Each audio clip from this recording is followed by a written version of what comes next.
Hi friends, welcome to Amy food channel. இப்போல்லாம் நல்ல மழை காலமாக இருக்குது. இந்த மழை காலத்தில் ஈவினிங் டைமில் ஒரு ஸ்நாக்ஸ் சாப்பிட்டு டீ குடித்தோம் அப்படின்னா அவ்வளோ சூப்பராக இருக்கும் அந்த ஈவினிங்கே. எஸ் ஃப்ரெண்ட்ஸ், இன்றைக்கி நம்ம மழை காலத்துக்கு ஏற்ற ஒரு ரெசிபி தான் பார்க்க போகிறோம். வெங்காய வடை எப்படி செய்யுதுன்னு பார்க்கலாம். அதுக்கு ஒரு 5 பெரிய வெங்காயம் எடுத்து வச்சுருக்கேன், 2 பச்சை மிளகா, ஒரு துண்டு இஞ்சி, கொத்தமல்லி இலை, கறிவேப்பிலை இலை, தேவையான உப்பு. ஃபஸ்ட்டு இதெல்லாம் கட் பண்ணி எடுத்துக்கலாம். வெங்காயத்தை நீல வாக்கில் கட் பண்ணி எடுத்துக்கங்க. கட் பண்ணி எடுத்துகிட்டு இப்படி கையில் நல்லா உதுத்தி விடுங்க. தனித்தனியாக உதுத்தி விடணும். நல்லா இப்படி மிக்ஸ் பண்ணுறப்ப அதில் தண்ணியில் வரும். அதுக்கப்புறம் நம்ம வெட்டி வச்சுருக்கிற பச்சை மிளகா, இஞ்சி, கொத்தமல்லி இலை, கறிவேப்பிலை இலை, மாவு வந்து பார்த்திங்கன்னா கோதுமை மாவு ஒரு 3 ஸ்பூன் அளவுக்கு கோதுமை மாவு எடுத்திருக்கேன். 2 ஸ்பூன் அளவுக்கு அரிசி மாவு, காற்றுக்கு தகுந்த மாதிரி மிளகாய்த்தூள் எடுத்துக்கங்க. நான் 1 ஸ்பூன் அளவுக்கு மிளகாய்த்தூள், 1/2 ஸ்பூன் அளவுக்கு ஜீரகம், 1/2 ஸ்பூன் அளவுக்கு சோம்பு, தேவையான அளவு உப்பு ஆட் பண்ணிக்கலாம்.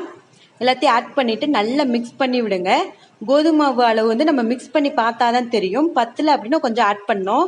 பாருங்கள், உதிரி உதிரியாக இருக்குது. கையில் நல்லா மிக்ஸ் பண்ணி விடுங்க. பத்தலை, அதனால் நான் மறுபடியும் ஒரு 2 ஸ்பூன் அளவுக்கு கோதுமை மாவு ஆட் பண்ணியிருக்கேன்.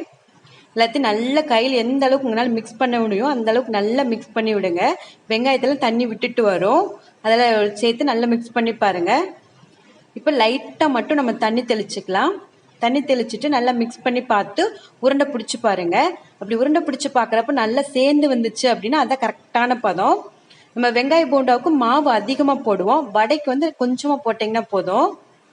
இனி பாத்திரத்தில் எண்ணெய் ஊற்றி காய வச்சாச்சு. எண்ணெய் நல்லா காஞ்சதுக்கப்புறம் இந்த மாதிரி உருண்டை பிடிச்சிட்டு வடைக்கு தட்டுற மாதிரி தட்டி போட்டுக்குங்க. கையை தண்ணியில் நனைச்சிக்கிட்டீங்க அப்படின்னா கையில் ஒட்டாது. இதே மாதிரி வடைக்கு தட்டுற மாதிரி எல்லாத்தையும் தட்டி உள்ளே போட்டுக்கலாம். அடுப்பை மீடியமுக்கும் ஹைக்கும் இடையில வச்சுக்கோங்க. எண்ணெய் நல்லா காஞ்சதுக்கப்புறம் மீடியமுக்கும் ஹைக்கும் இடையில வச்சுக்கோங்க. திருப்பி திருப்பி போட்டு நல்லா வேக வச்சு எடுத்துக்கோங்க. 2 பக்கம் நல்லா வேக வச்சு எடுத்துங்க. நீங்கள் மாவு கோதுமை மாவு தான் அப்படின்ட்டு இல்லை, மைதா மாவில் கூட செய்யலாம், இல்லை அப்படின்னா கடலை மாவில் கூட செய்யலாம். மாவோட அளவு வந்து வெங்காயத்தை பொறுத்து தான் நம்ம சொல்ல முடியும். எந்த அளவுக்கு நீங்கள் வெங்காயம் எடுக்கிறீங்களோ அந்த அளவுக்கு மாவு ஆட் பண்ணுற மாதிரி வரும். நல்லா உருண்டை சேர்ந்து நல்லா வெந்துருச்சு. நம்ம அதை எடுத்துடலாம். இதே மாதிரி நம்ம எல்லாத்தையும் சுட்டு எடுத்துக்கலாம். அவ்வளோதான் ஃப்ரெண்ட்ஸ், நம்மளுடைய வெங்காய வடை ரெடி ஆயிடுச்சு. கண்டிப்பாக ட்ரை பண்ணி பாருங்கள், ரொம்ப சூப்பராக இருக்கும். இந்த வீடியோ உங்களுக்கு பிடிச்சிருந்தா லைக் பண்ணுங்க, ஷேர் பண்ணுங்க, கமெண்ட் பண்ணுங்க, சப்ஸ்கிரைப் பண்ணுங்க. பக்கத்தில் இருக்க பெல் பட்டனையும் கிளிக் பண்ணிருங்க. பாய்.